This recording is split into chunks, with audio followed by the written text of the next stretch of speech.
Hi everyone. In today's video, you are going to learn how to view the old emails in Outlook in 2026. Now, sometimes the older messages seems to disappear due to filters, archive settings, or sync limits, but they are usually still available. So let's walk through it step by step. First of all, you need to open your Outlook application, and when you opened it, simply click on the option of Inbox.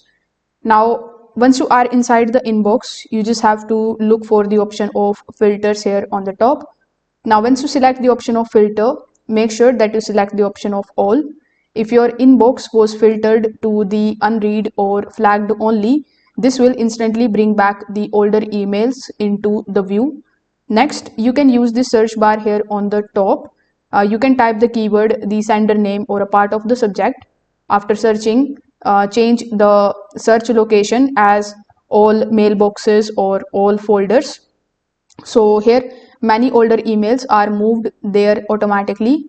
You can also click on the option of archive in the left hand sidebar, and you can just simply scroll to find your past messages.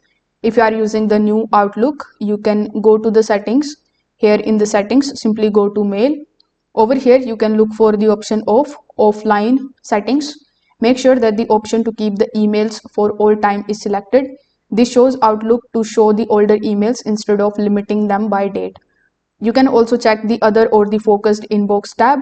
Some older emails may be stored under the opposite tab depending on the Outlook's sorting. For multiple accounts, make sure that you are searching inside the correct mailbox because each account stores old emails separately.